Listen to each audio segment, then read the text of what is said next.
Welcome back to Lenz's Comic Corner, classic / non-classic. This is episode number 319 and Doubleshot number 249. Next episode is the 250 Doubleshot. Okay, got 2 volumes of the Guardians of the Galaxy. They're from a trade series, new one Marvel started, called Guardians of the Galaxy in the year 3000.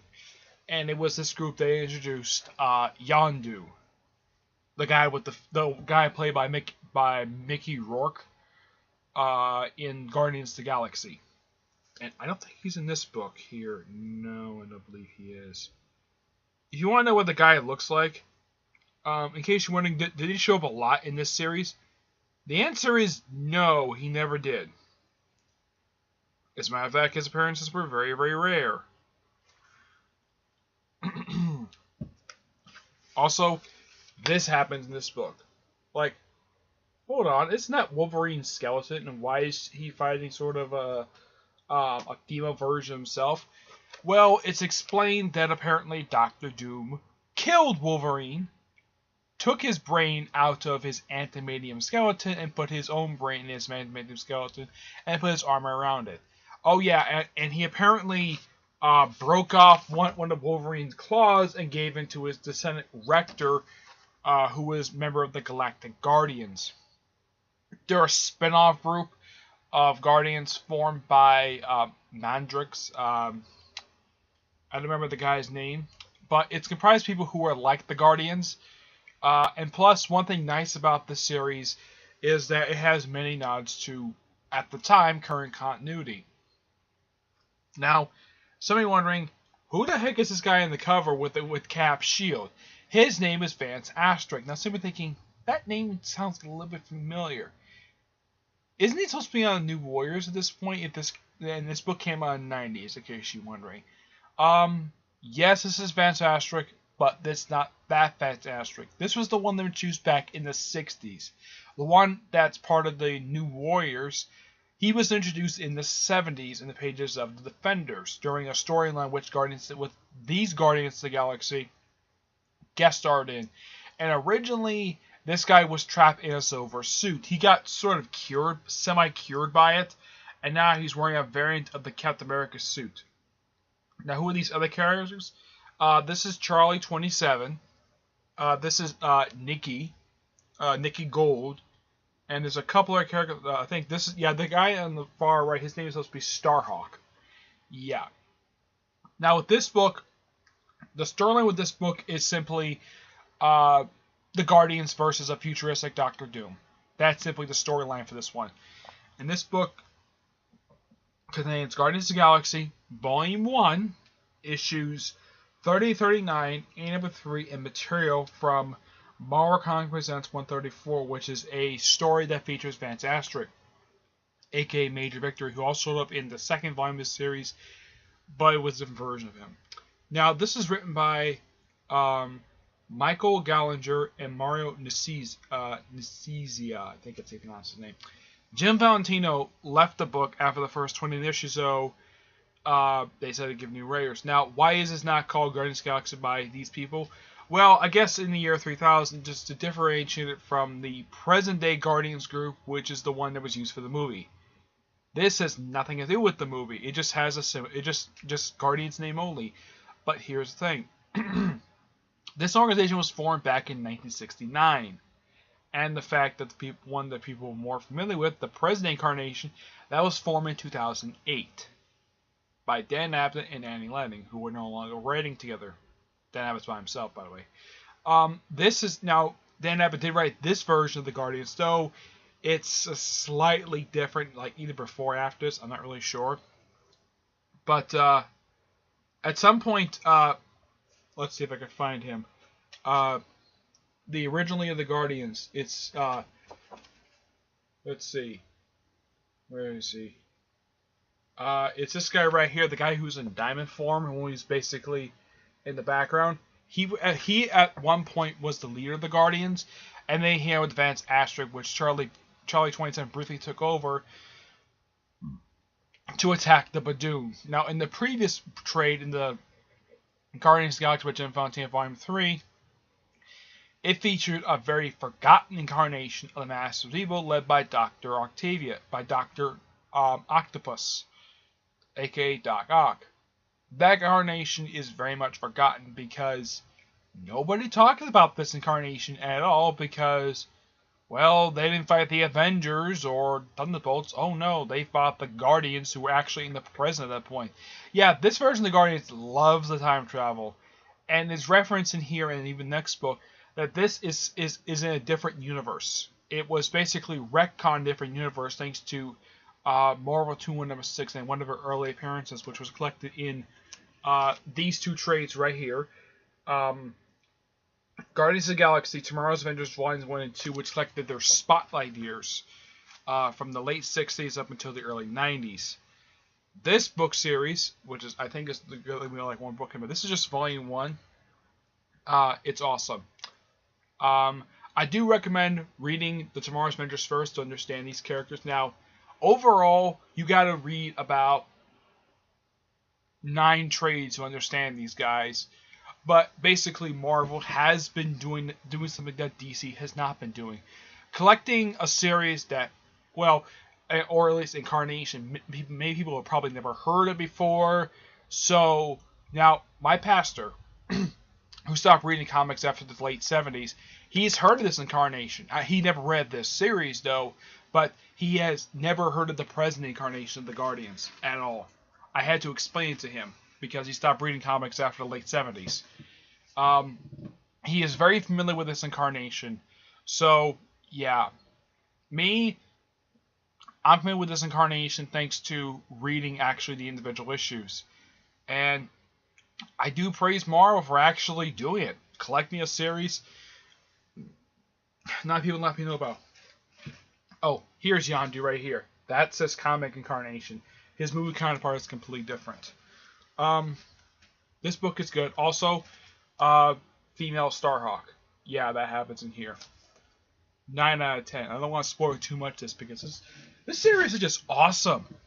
And it does suffer some artistic tropes that the 90s were associated with, like people doing the butt and chest pose a lot. Even the men were doing it too. Basically, it was also in the Force Works book. Yeah. Now here is Volume 2 of Guardians in the year 3000. My guess is this is going to be one more book because this volume lasted 62 issues. Yeah, you gotta praise a book from the 90s lasting that long. I mean, I've talked to some people basically when books last 60 issues. That's kind of a short run. I kind of think that's a pretty good run. Unlike some comics used to last about 400, 500, maybe 700 issues. This series hasn't lasted too long. I mean, I think it was 2 years ago, it celebrated its 100th issue, which you gotta praise Marvel for doing. Now, this is the original Starhawk right here. This apparently is his wife. It's explained here. Also, this does happen. Vance actually gets some shirt from, of all people, the Beyonder. And plus, they also fight Loki. Yeah, Loki's still alive. He's a god, so what? And apparently, Thor married Lady Sif. They had a daughter named Wooden. A son named Wooden.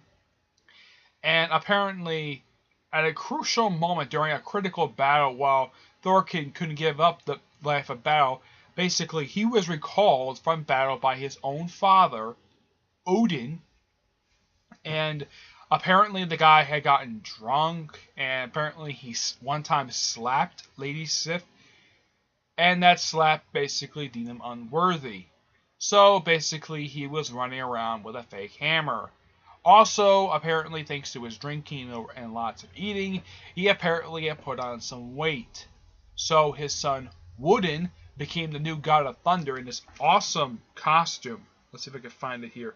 Yeah, I know it's in this book that this happens. Also, they counter Fire Lord, formerly Herald of Galactus. Here he is. This is Wooden right here. Yeah, that's him during one of the most famous poses, typically done by 90s artwork. The chest and butt pose. Yeah, but that's Wooden. He's the son of Odin. He's the son of Thor. Yeah, unlike in present day where Lady Sif and Thor are now a couple.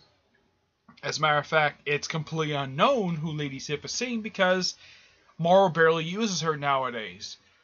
As for Thor himself, he is, just like in this book, he is deemed unworthy of the hammer and now basically uses an axe. It's got a very strange name. Jason never created the object.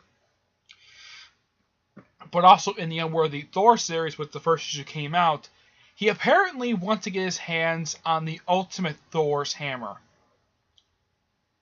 Okay. Yeah, and the hammer is quite bizarre. If anybody's read the Ultimates, anyone can note that the Ultimate version of Thor, his hammer looks bizarre, looks like an actual hammer with a small little axe on it. But yeah, I guess basically Jason Aaron was like, let's have it happen. Not only, well, it happened in this book, and by the way, it's the same creative team. Well, actually, it's Mal Gallinger, different person. This book contains issues 40 to 50. And also contains Galactic Guardians, the spin-off miniseries, which is 4 issues, and material from Guardians of the Galaxy, and in number 4. Now, pretty much you have stuff dealing with the stuff with Thor, a little bit with the Inhumans, and of course the Starhawks. You have a bunch of things happening over the course of 11 issues. And I don't want to spoil it too much. The book is just awesome. And like I said, you gotta praise Marvel for bringing in a forgotten series, because people think that the Guardians of the series started back in 2008. Or the 2008 was the first. That incarnation was the first one. No, these guys are the original ones, and they did have their own series published recently called Guardians 3000. It was a book written by Dan Abnett. Because of Secret Wars, the book was canned after 8 issues. Awesome series, by the way, which led to the Karvak saga.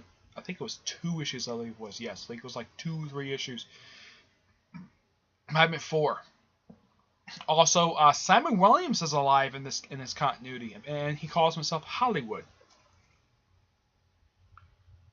Also, there's a character called Yellow Jacket who does show up in here. She is the second Yellow Jacket. Oh, and by the way, Darren Cross does, like in the Ant-Man movie, does put on the costume. It's explained in this book that she had stowed away on the Guardian spaceship. Also, they encounter in this book Dormammu. Yeah, and the future version Doctor Strange dies. He's killed by Dormammu, and you gotta love this awesome splash page. Whoever's the artist is. You have Dormammu in space. Yes. An interdimensional demon in space orbiting the Guardian space station. Now, this is an awesome page. Now, I think the reason why they had him kill Doctor Strange at this point because he was old.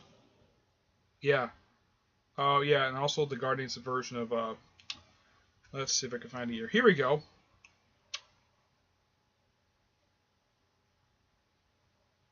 Let's see if I find a good panel here.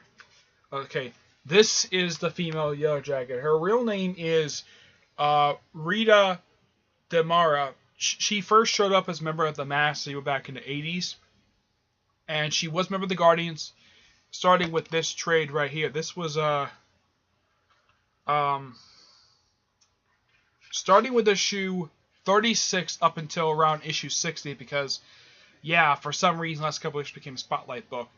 And she also got a new costume while she was here, while she was part of the incarnation. Yeah. Let's see. What's a good look of her outfit? There actually is a page that does show off her outfit. There's Loki. I gotta show this off. Yeah, Yellow Jacket is one of the more forgotten characters of Marvel. And yes, she was a member of the Avengers. Briefly. And in case you're wondering, what the heck happened to this character? She died. She got killed by Iron Man. Don't ask why. It's a really bizarre story. It set up the Crossing storyline, possibly one of the worst storylines in Marvel Comics history.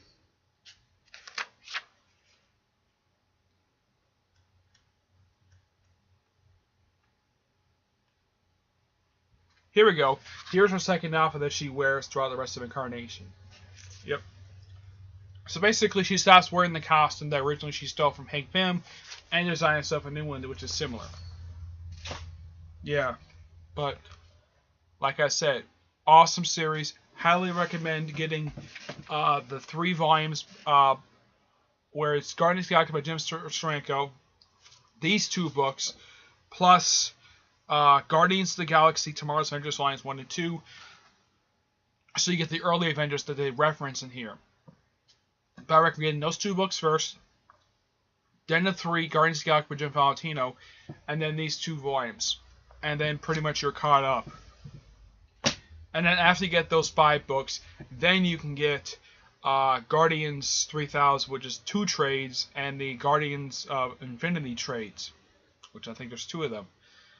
Okay, so that's it for this episode. Stay tuned for the next episode, which is episode 320, and Doubleshot number 250.